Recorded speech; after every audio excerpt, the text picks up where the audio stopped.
Hi, and welcome back to my channel. If you're new here, my name is Iris, and I'm an incoming student at Stanford University studying economics and computer science. But also, after doing this research on the Harvard admissions process, I think I might be interested in getting a minor in education as well. There's definitely a lot of interesting things going on with education policy and how our education system was designed literally in the Industrial Revolution. That's why we have like school bells and road desks that just does not suit the needs of our current society. So there's a lot of change that needs to happen within the realm of education and also higher education, and how we can make school and college and the college admissions process more equitable. So what I'm about to explain here in this video is going to be pretty long. So as always, I've left the timestamps in the description below, but basically we're going to be breaking down Harvard's admissions process as revealed through the Harvard Asian admissions lawsuit. It's quite the tea. So if you are about to go through the college application process, this is actually very crucial, because one of the most important things to writing any piece of essay or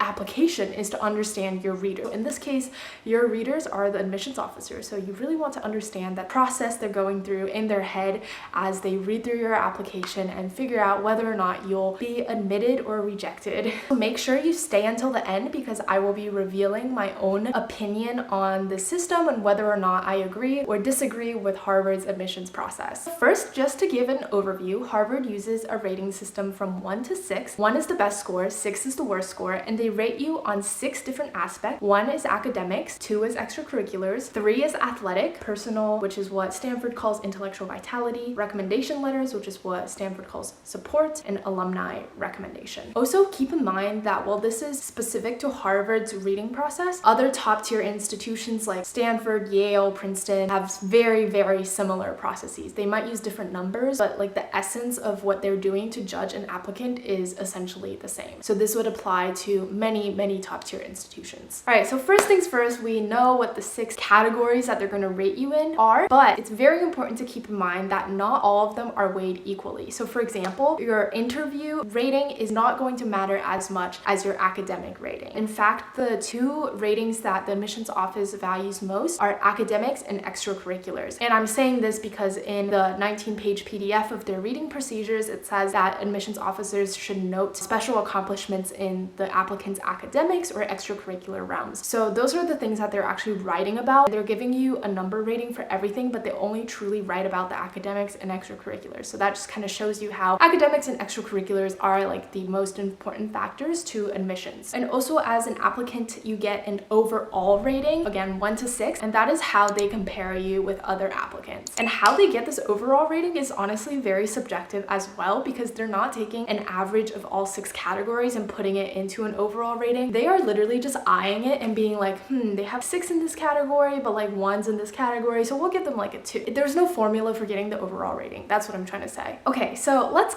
kind of walk through the process of how the admissions officers read your application. So once you hit submit on the common application, they're gonna get your entire PDF of what you wrote, your family background, your situations, yada yada. And what they start with is they have one reader who just reads through your application and gives you the ratings and leaves some comments on your academics and extracurriculars. And at Harvard College, it is very rare that you get a second reader. Most people do not get a second reader, so they just have one reader and that's it. And the reader will spend less than 15 minutes on your application. So definitely very subjective here, depending on where your reader is coming from and who they are and whether or not they're in a good or bad mood. Second readers are only used for when the first reader is new to the admissions office. So if you happen to be one of their first 50 applications to read, you do get a second reader. Or you get a second reader if your application has some special circumstances. For example, if you come from a very niche background and the first reader could not understand, they might refer your application to another admissions officer. And so depending on what you get rated in the 6 categories, which we'll talk about right after in a little bit in this video, it will give you an overall rating. I will kind of put a screenshot of what the numbers of the overall rating coordinates with, as well as a screenshot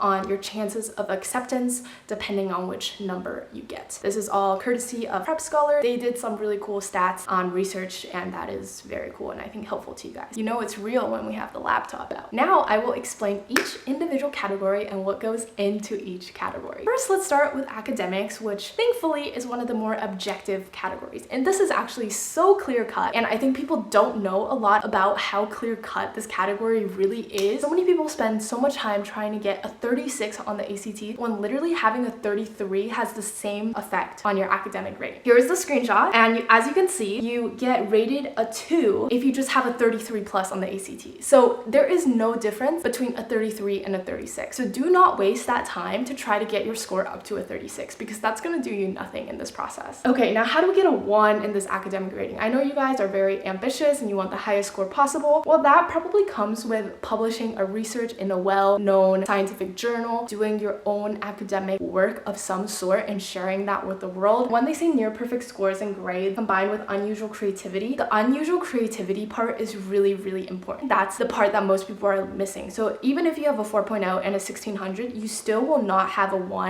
in this academic category unless you have that unusual creativity component. And that unusual creativity comes from doing your own independent research and winning prizes off of that research. So I know a lot of ICEF, Intel, Science, Engineering Fair finalists who would probably get a 1 in that category, or if you discover like a new planet or something, you would get a 1 in this category. So it's quite rare to get a 1 in this category, but it's definitely possible if you embark on your own scientific research, or maybe it doesn't have to be science, you can do humanities. But basically you're at the frontier of an academic field. All right, now onto the next category, extracurriculars. This is also just as important as academics. Definitely do not weigh academics over extracurriculars because the admissions officer will be noting both of these as the most important categories. So first, it's important to note that a lot of these ratings are kind of dependent on the context of your achievement in terms of your regional scope. So for example, an international accomplishment would be weighed more favorable than a state accomplishment. And so what this tells you is that even if you can get first at a California state competition, it's kind of the same as getting first in Oregon, which is a way less populated state's competition because both of them are state level. So what's important is that you have to measure yourself against people from an international scope. So maybe if you think you're actually really good and up for the challenge, you should get yourself into an international competition to really show that yes, you can even measure up against people from all over the world and that you are truly one of the best in your category. And also notice here how it says 1 or more categories. This is really important because the more part has an or preceding it. What that means is that you can just have 1 category that you excel in and that is it. Having 1 versus having 4 is essentially the same. So if you were a national level pianist, or if you were a national level pianist, ice skater, fencer, tennis player, that would be weighted all equally in the 1 category. So you are not really putting yourself at an advantage by being good at more than one thing. Getting an international achievement at one thing is enough. I hope that made sense. Basically, less is more. All right, and now let's move on to the athletic category. Now, a lot of you guys might be like me, who is not really athletic. Like I played on my tennis varsity team, but I was in no means a recruited athlete. You really only get a plus in this category if you are going to be a recruited athlete. And do not worry, this category will not weigh you down. As we mentioned earlier, the admissions office is getting a holistic overall score, which means that they're not taking an average. They're basically kind of taking the top of what you have. So for example, if you have a 1 in one category, you will probably get like a 1 minus overall score. So that is very, very high. So even if you get a 6 in the athletic category, but have high scores like 1s or 2s in other categories, you'll probably still have a 1 or a 2. This category basically does nothing for everybody who's not going to be a recruited athlete. But if you are, this category definitely gives you that extra boost and opportunity to get your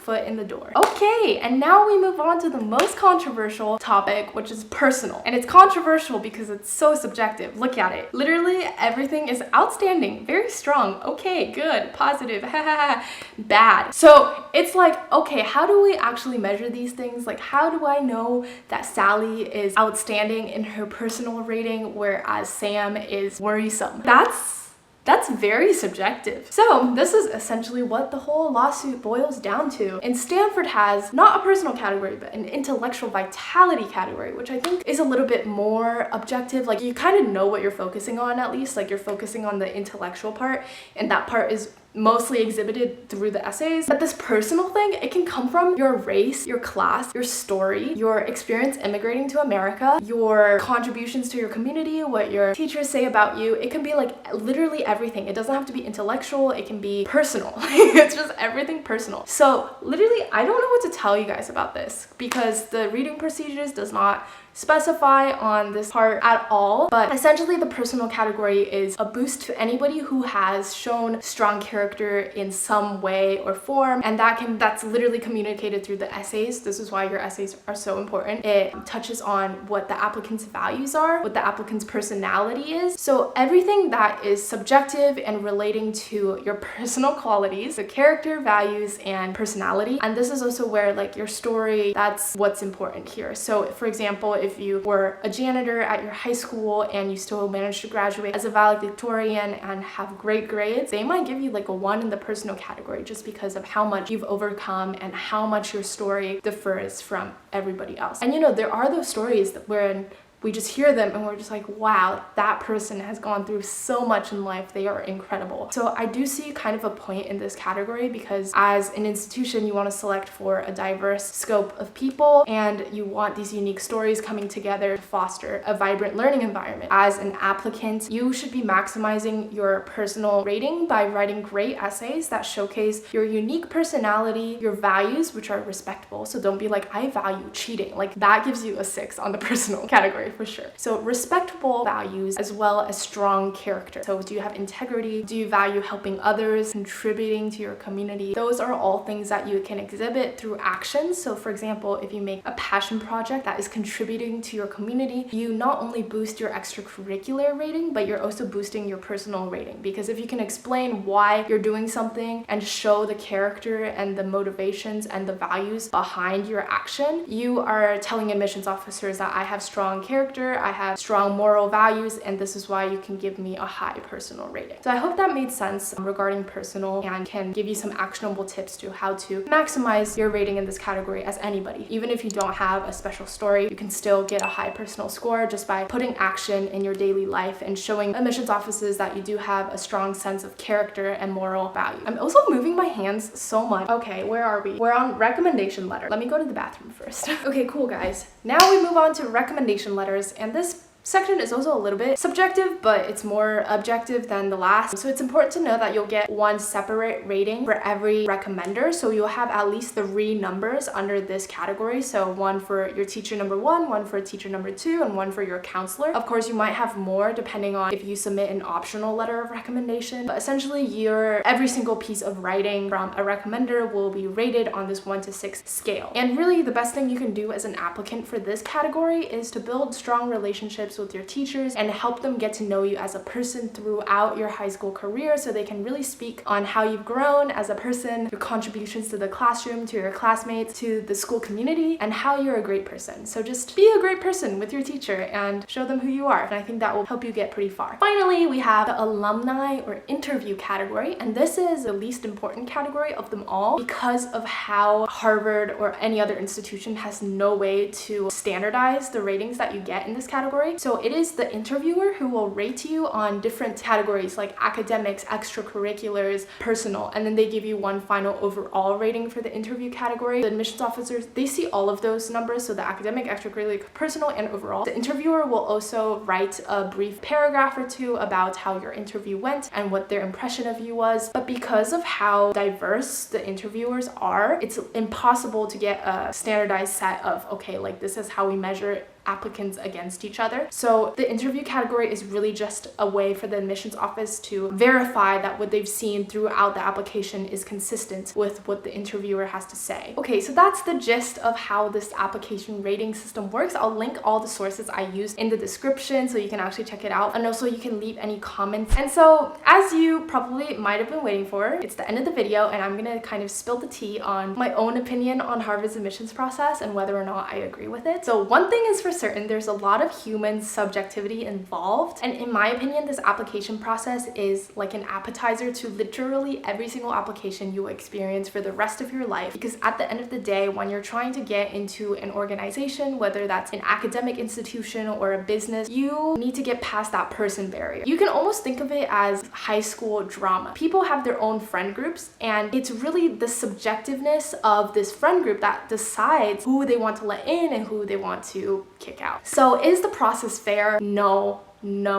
not at all. But just like life, nothing is fair. It's really hard to make it fair, and I don't think it is the issue of Harvard or any academic institution that is making this process unfair. Even standardized tests, they're unfair based on who's taking them, how much prep they've gotten, how much money they have to pay for the preparation. Life is unfair, and that's just the reality of everything in life. But another question we can ask is this process effective? Well, I would argue yes, it is, because for Harvard or another top tier institution, they just want to admit people who would vibe with the school culture and who are at the top of the cream of the... I didn't grow up in America, so I'm not really sure what the analogy is. Cream of the crop? Cream of the crop, there we go, cream of the crop. So they don't measure cream of the crop just by your numbers, like your test scores and your GPA. They also want people who are excelling at scientific research, excelling in writing, excelling in contributing to their community. Because if you think about it, they could just be like, okay, we like Sally, she looks like she's really on top of things. But I think what this numbered system for each category does for a school like Harvard is it helps them be more objective. Just having that little bit of a differentiator with the numbers actually, I think, do help admissions officers be a little bit more objective with how they score. It's almost like an English paper. Your English teacher can literally just give you a score based on how she's feeling, but with a rubric, it helps an English teacher be a little bit more objective with how they rate. And this is actually a really interesting study that came out of Harvard Business School. A lot of institutions in the hiring process, they tend to have bias toward people of a similar background. So for example, if you work at a company or a bank, let's say a bank, because that's more stereotypical for white high-income males, they're more likely to hire for new talent who also share their background of, oh, we like to play golf on Sundays because we're rich and we're white and we're men. So how do we actually get rid of that bias? And a huge part of overcoming the bias in hiring is to actually have a numerical system for hiring so that it forces the person in charge of hiring to actually say, we only want to measure this person's skills. So let's put their technical skills on this numerical rubric. And then from that rubric, we will decide who we want to take. So I think in a large part, Harvard's system is very similar to this. They can totally be recruiting for similar people and just going off of a subjective feel based off how much they like the other person. But there's a lot of bias in that. So I think by selecting for the factors that Harvard most cares about, which is academics, extracurriculars, personal, character, what their community thinks about them, Harvard is more able to select applicants purely on those factors that they care about. So I do think that the system is effective for the goals that Harvard has for its institution. Okay, but now finally, even after those questions, do we think this system should be kept? Do I agree with it? My answer is yes, I do agree with it.